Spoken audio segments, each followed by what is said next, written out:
Next ministry है हमारी ministry of heavy industries and central public sector enterprises. इस ministry के यानी भारी उद्योग एवं केंद्रीय सार्वजनिक क्षेत्र के उद्यम मंत्रालय, इसके अंतर्गत दो डिपार्टमेंट हैं। पहला है डिपार्टमेंट ऑफ हैवी इंडस्ट्रीज। देखते हैं इसका काम क्या है। भारी उद्योग का विभाग, इसका काम है प्रमोटिंग इंजीनियरिंग इंडस्ट्रीज, जैसे कि example machine tools, heavy electricals, industrial machinery and automatic sectors जैसे कि tractor, earth moving equipment etcetera.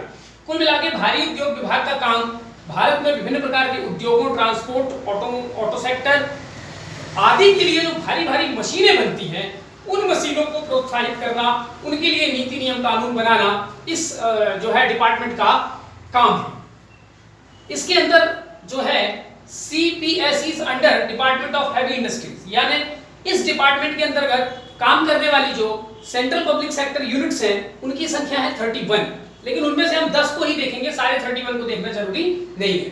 पहला है Andrew Yule and company limited, headquarter Calcutta में है। दूसरा भारत हैवी इलेक्ट्रिकल्स लिमिटेड, नई दिल्ली में है। Bridge and roof company India limited, Calcutta या Kolkata. Cement corporation of India limited, नई Delhi. Heavy engineering corporation of India limited, Ranchi. Hindustan cables limited, Kolkata. Scooters India limited, Lucknow. Hindustan paper corporation limited, Kolkata. NEPA limited, NEPA Nagar, Madhya Pradesh, Burhanpur district. ठीक है, न्यूज प्रिंट का यहां पर काम होता है। 10वें नंबर पे हमारा Hindustan photo film manufacturing company limited, Chennai. ठीक है, हालांकि इसकी और भी जगह ब्रांचेस हैं, चेन्नई इज द हेडक्वार्टर। तो ये 10 सेंट्रल पब्लिक जो एंटरप्राइजेस हैं और 21 के बारे में अब हमें जानना नहीं है, लेकिन टोटल नंबर जो है 31 जो इनके पास पब्लिक सेक्टर अंडरटेकिंग इसके अंतर्गत में आती है। इस डिपार्टमेंट के अंतर्गत और कुछ ऑटोनोमस बॉडीज हैं। पहला है automotive research association of India, Pune में इसका हेडक्वार्टर।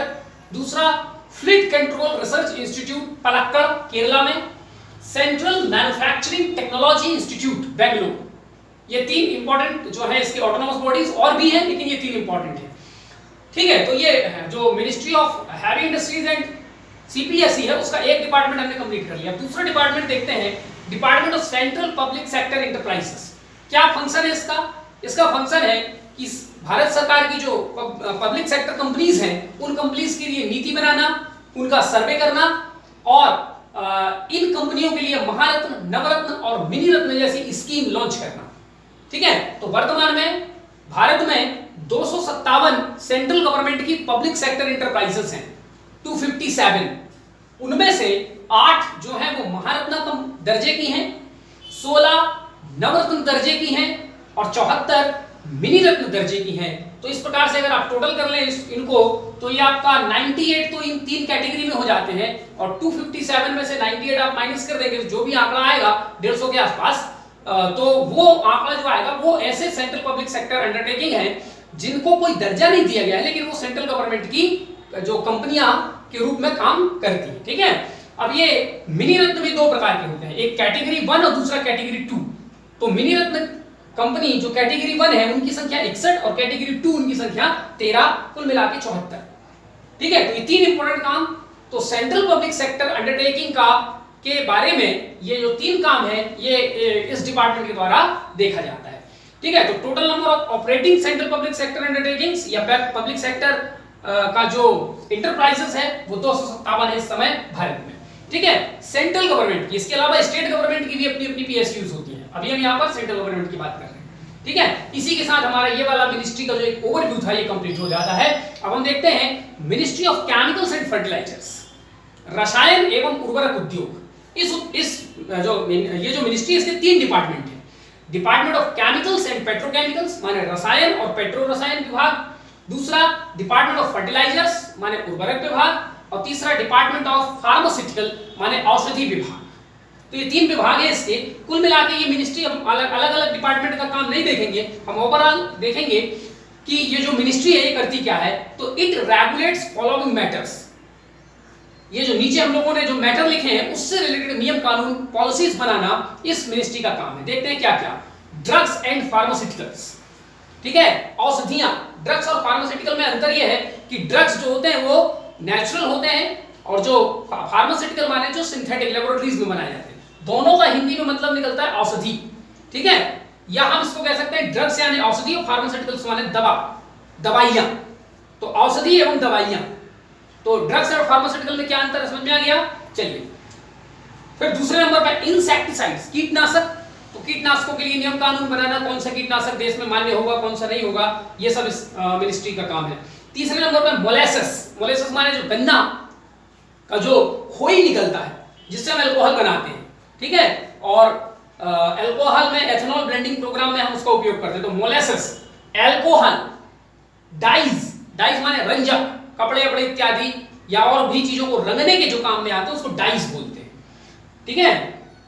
डाइस नहीं, DICE माने पासा, DYES, डाइस माने हेयर डाई, ठीक है, क्लॉथ डाई या और कुछ भी चीजों को डाई करना है। छठवें नंबर पे हम देखते हैं all organic and inorganic chemicals, जितने प्रकार के केमिकल्स बाजार में आते हैं, एसिड, बेसिस, सभी प्रकार के। सातवें नंबर पे पेट्रोकेमिकल्स, पेट्रोल से जो चीजें निकलती हैं पेट्रोकेमिकल्स, हम लोग उसमें पढ़ चुके थे, ठीक है। तो इसके बाद सिंथेटिक रबर, सिंथेटिक रबर हम लोगों ने केमिस्ट्री में पढ़ा है कि सिंथेटिक रबर क्या है, कैसे बनाते हैं। 9वें नंबर पे production of non cellulosic synthetic fibres, माने कुल मिला के सिंथेटिक फाइबर जैसे कि नाइलॉन, पॉलीस्टर, इस प्रकार के जो सिंथेटिक फाइबर हैं, ठीक है, ये भी हम केमिस्ट्री में पढ़ चुके हैं, ठीक। 10वें नंबर पे प्लास्टिक्स। 11वें नंबर पे भोपाल गैस डिजास्टर, तो भोपाल गैस में जो त्रासदी हुई थी उसको देखरेख करने का जो नोडल मिनिस्ट्री है वो यही मिनिस्ट्री है, ठीक है। तो ये 11 सब्जेक्ट जो है इस मिनिस्ट्री के अंतर्गत आते हैं। अब इस मिनिस्ट्री में कुछ अटैच्ड ऑफिस, कौन कौन से अटैच्ड ऑफिस हैं, दो महत्वपूर्ण ऑफिस हैं। National pharmaceutical pricing authority, NPPA, नई दिल्ली में इसका हेडक्वार्टर है। भारत में दवाओं की कीमत इत्यादि का निर्धारण इसके द्वारा किया जाता है। Central institute of plastic engineering and technology, CPET, ठीक है। भारत में कई जगह है, इसकी संख्या 14 है। अहमदाबाद में है, चेन्नई में है, भोपाल में है, ठीक है, तो बेंगलोर में है, ऐसे कई जगहों पर 14 जगहों पर है उसको, तो इसलिए याद रखना जरूरी नहीं है।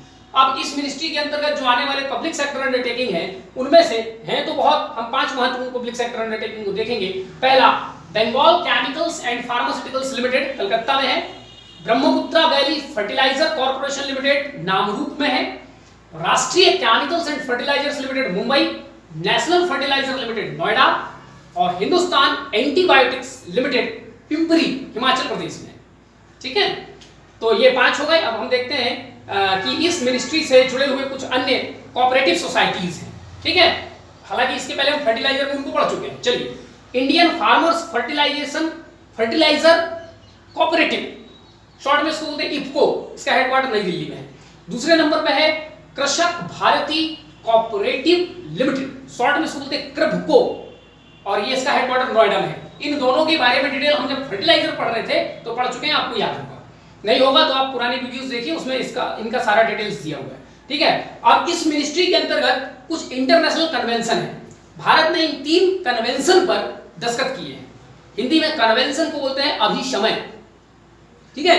तो तीन इंटरनेशनल कन्वेंशन है जिनके बारे में आप अपने हिसाब से पढ़ करके नोट्स बना लीजिएगा। ये ज्योग्राफी का सब्जेक्ट नहीं है, लेकिन इस मिनिस्ट्री के अंतर्गत कौन कौन से कन्वेंशन आते हैं जिसको ये मिनिस्ट्री देखती है। पहला है केमिकल वेपन कन्वेंशन, CWC, बहुत इंपॉर्टेंट कन्वेंशन है, हर साल लगभग इससे यूपीएससी में प्रश्न आता है। तो केमिकल वेपन कन्वेंशन क्या है, आप इसको सर्च करके देख लेंगे।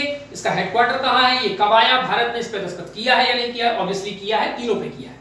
दूसरे नंबर पर रॉटरडम कन्वेंशन, ये क्या है आप इसको भी देख लीजिएगा। और स्टॉकहोम कन्वेंशन, तो ये क्या है, तो स्वाभाविक बात है कि ये कौन सी मिनिस्ट्री के अंतर्गत आ रहा है, मिनिस्ट्री ऑफ केमिकल और फर्टिलाइजर। तो स्वाभाविक बात है इन तीनों कन्वेंशन का संबंध या तो केमिकल से होगा, या फर्टिलाइजर से होगा, या पेट्रोकेमिकल से होगा, ठीक है। इन्हीं तीनों में से किसी से होगा। ऊपर वाले का संबंध केमिकल से है, नीचे वाले का संबंध कुछ और पेट्रोकेमिकल जैसे से हो सकता है। तो एक लॉजिक आप लगा करके अंदाज कर सकते हैं, ठीक है। तो इन तीनों के बारे में आप नोट्स बना लीजिएगा। ये एक ओवरव्यू हमारे इन 2 मिनिस्ट्रीज का हो गया। नेक्स्ट वीडियो में हम किसी और मिनिस्ट्री के बारे में डिटेल से देखेंगे।